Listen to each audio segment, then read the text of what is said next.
I want to talk about the start of my inner child work. I tell the story about 2 years and 3 months after I was born, my twin sisters were born. So if I had any attention before then, after their arrival, I surely didn't. What I can vaguely remember was feeling very alone, like I was an outsider. So, looking back, it seemed to me that the trauma of their birth made me feel I wasn't seen anymore. My needs were not looked after. I was outside the circle of care. And when I think about that, I realize that this was such a major wound that it left me lost and confused for a really long time. And in that lostness and confusion, I relied on my intelligence. I tell a story about how when I was about 7, my aunt, who was like a second mother to me, took me seriously and said, "You don't have looks, you don't have a personality. Count on your brain." So I did. I After all, I majored in philosophy of all things in college, and then got a master's degree in college, universe after that. And after that, I taught college philosophy. So I was very invested in my intellect. And I find that in the childhood wounds that I work with clients, they have a devotion to their intellect. In fact, most of my society, this country, is focused on the brain, on science, as if that is where all the answers are. I know that when I was about 50, I had that point of view.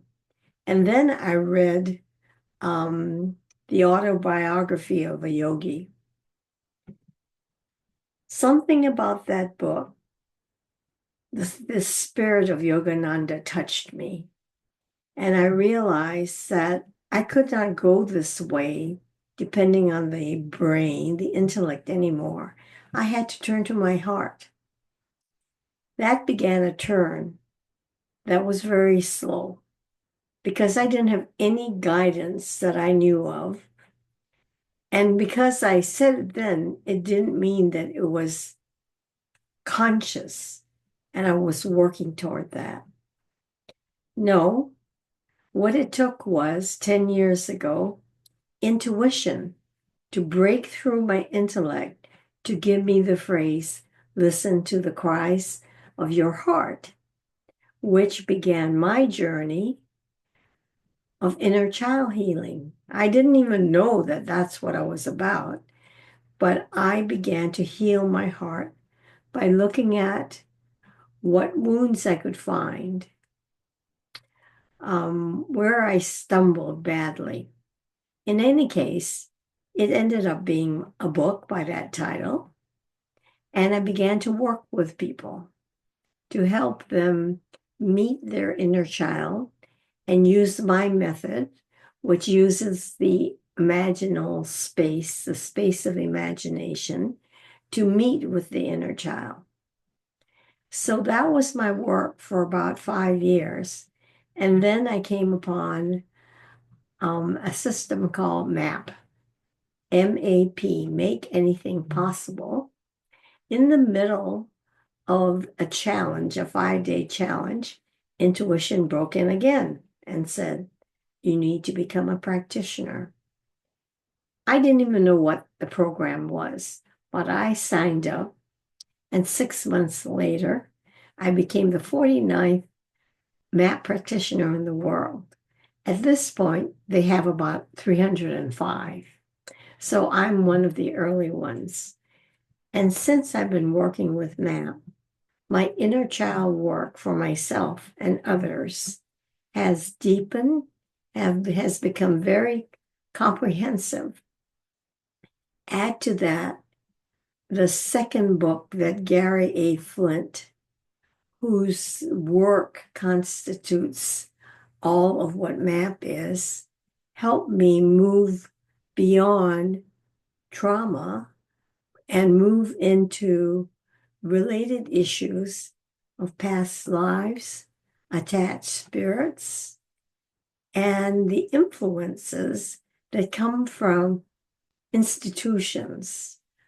For example, if someone I'm working with has a scary medical diagnosis, when in this country you align yourself with the medical field, you take on all the bias and the diagnosis.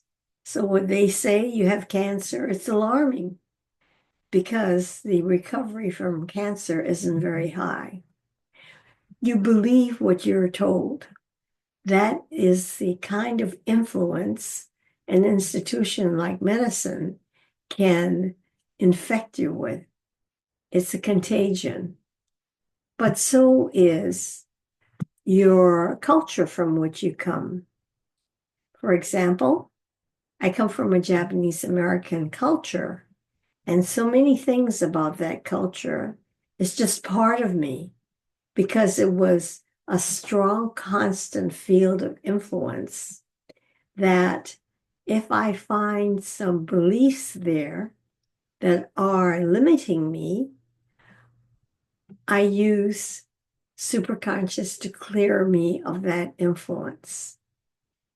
And imagine how in this society, for the most part, and especially in Asian cultures, women are not prized. It is the men who have the power, who are regarded as the only ones that can lead, can be successful, and so forth. It is an expression of the patriarchy, which in some points of view has lasted 20,000 years. The good news is we are in the process of shifting so that we're moving to the release and arrival of the divine feminine. And I hope that when you can feel in different places the arrival of feminine values like cooperation, collaboration, compassion, community. That in opposition to the patriarchy, which is about structure, it's about power struggles, competition, aggression. So these are the fields of influence that also limit you. So we take on limiting views, limiting beliefs, and patterns early on and constantly in our culture. And with MAP, I'm able to ask the transformed superconscious to treat how at different points I have absorbed all of this. Thich Nhat Hanh, a wise Buddhist teacher, wrote a book on inner child, and it's called Reconciliation. In it, he talks about how we all carry our ancestors in our DNA.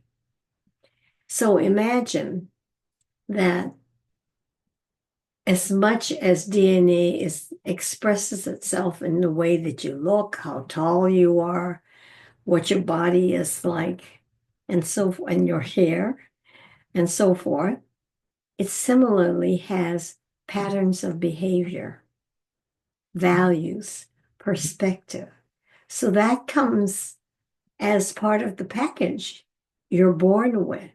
and it influences you and limits you.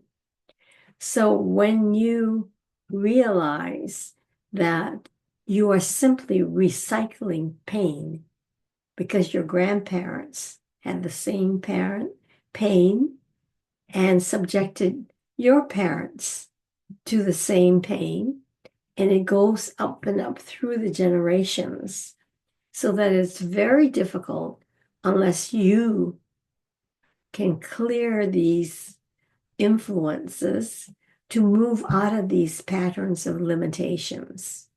So the work with the inner child can become very full, especially with the work with MAP that I do. In addition to that, Gary A. Flint wrote a second book where he talks about, I believe that's where I got it, about attached spirits that can attach to you when you're very, very vulnerable, and you can feel the weight of their confusion and darkness. So not only are you carrying your burden, you are carrying the burden of the spirits that may be attached to you. Not that many people, I believe, have attached spirits, but when you, at the lowest, you're most vulnerable, and some people have been in very dark places, this is when they are vulnerable to such attachment. But I don't mean to scare you about that. I'm just simply saying that the MAP process has so much potential. When you think about, we're working with your subconscious. Everything the subconscious knows is everything that happened in your life and everything in your DNA as well.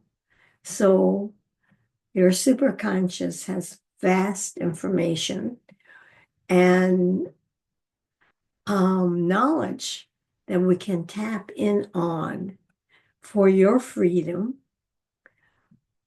to get to wholeness. I also wanted to talk about the end result of working deeply with healing your inner child. And that is, for me, the end result is to dismantle the barriers around your heart.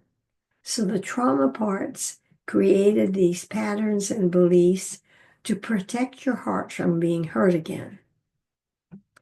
And because you have that barrier, you don't have access to your heart, where your wisdom lies, where you know who you are.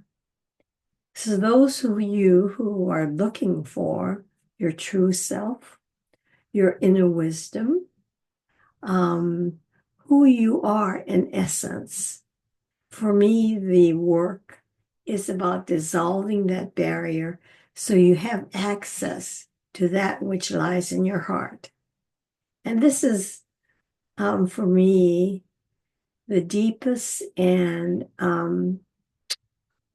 all the work of inner child is gratifying. But when you get into this space where you're talking about oneness, how superconscious really is an expression of your divinity, and you are your superconscious.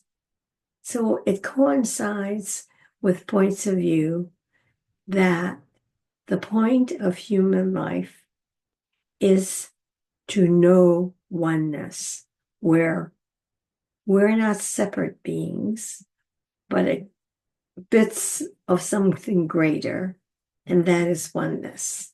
So that's my story of how I started with inner child healing, and we're at this point, my where I end up. But the work isn't done.